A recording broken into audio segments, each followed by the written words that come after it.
ಎಲ್ರಿಗೂ ನಮಸ್ಕಾರ ಪ್ರೇಕ್ಷಕರೇ, ನನ್ನ ಗುರು ಪರಂಪರೆ ಯೂಟ್ಯೂಬ್ ಚಾನಲ್ಗೆ ಸ್ವಾಗತ.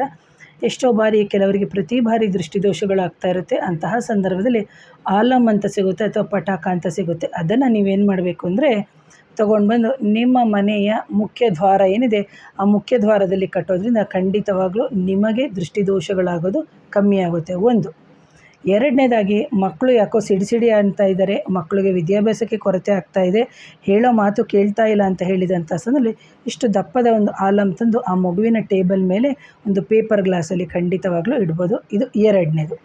ಮೂರನೇದಾಗಿ, ನಿಮಗೆ ಪದೇ ಪದೇ ದೃಷ್ಟಿದೋಷಗಳಾಗ್ತಾಯಿದೆ ಅಥವಾ ನನ್ನ ಗಂಡನಿಗೆ ಆಗ್ತಾಯಿದೆ ಅಥವಾ ಮಕ್ಕಳಿಗೆ ಆಗ್ತಾಯಿದೆ ಅಂತ ಹೇಳಿದಂತಹ ಸಂದರ್ಭದಲ್ಲಿ ನೀವೇನು ಮಾಡಬೇಕು ಅಂದರೆ ಒಂದು ಆಲಮ್ ಇಷ್ಟು ಸಣ್ಣ ಪೀಸ್ ತೊಗೊಳ್ಳಿ. ನೀವು ಕ್ಲಾಕ್ ವೈಸು ತೊಗೊಳ್ಳಿ, ಜೊತೆಗೆ ಆ್ಯಂಟಿ ಕ್ಲಾಕ್ ವೈಸು ತೊಗೊಳ್ಳಿ, ಜೊತೆಗೆ ಮೇಲೆಯಿಂದ ಕೆಳಗೆ ತನಕ ಮತ್ತು ಮೇಲೆಯಿಂದ ಕೆಳಗೆ ತನಕ ದೃಷ್ಟಿ ತೆಗೆದುಬಿಟ್ಟು ನಿಮ್ಮ ಮನೆಯಿಂದ ಹೊರಗಡೆ ಬಂದು ಒಡೆದು ಹಾಕಿ. ಆ ಒಡೆದು ಹಾಕುವ ಶಬ್ದದಲ್ಲಿ ಜೊತೆಗೆ ಆ ಚೂರಿನಲ್ಲೇ ನಿಮಗೆ ಗೊತ್ತಾಗುತ್ತೆ ನಿಮಗೆ ಎಷ್ಟು ರೀತಿಯ ದೃಷ್ಟಿದೋಷಗಳು ಆಗಿದೆ ಅಂತ ಹೇಳಿಬಿಟ್ಟು ಪ್ರಿಯ. ಹಾಗೆಯೇ ಇನ್ನು ಯಾರಾದರೂ ಮನೆಗೆ ಬಂದು ಹೋದಂಥ ಸಂದರ್ಭದಲ್ಲಿ ಜಗಳಗಳು ಆಗ್ತಾ ಇದೆ ಅಥವಾ ಒಬ್ಬರು ಬಂದಿದೆ ನಮಗೆ ಯಾಕೋ ಆ ಮನೆಗೆ ಕಿರಿಕಿರಿ ಆಗ್ತಾ ಇದೆ ಅಂತ ಹೇಳಿದಂಥ ಸಂದರ್ಭದಲ್ಲಿ ಅಂಥ ಆಲಮ್ನ ತೆಗೆದುಬಿಟ್ಟು ನೀವು ನಿಮ್ಮ ಮನೆಯ ಮುಖ್ಯ ದ್ವಾರ ಅಂತ ಏನಿದೆ ಅದು ಸ್ವಲ್ಪ ನೀರಿನ ಒಳಗಡೆ ಒಂದು ಚೊಂಬಿನಲ್ಲೋ ಅಥವಾ ಲೋಟದಲ್ಲೋ ಹಾಕಿಡಿ.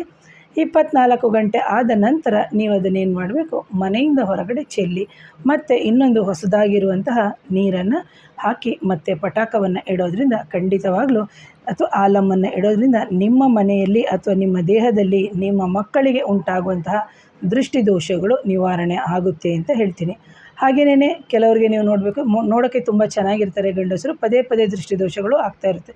ಅಂಥವ್ರು ಏನು ಮಾಡಬೇಕು, ಶೇವ್ ಆದಮೇಲೆ ಸ್ವಲ್ಪ ಆಲಮ್ನ ತೆಗೆದುಬಿಟ್ಟು ಈ ಥರ ಹಚ್ಕೊಳ್ಳೋದ್ರಿಂದ ಖಂಡಿತವಾಗ್ಲೂ ಅದು ಸಮೇತ ನಿಮಗೆ ನಿವಾರಣೆ ಆಗುತ್ತೆ ಅಂತ ಹೇಳ್ತೀನಿ.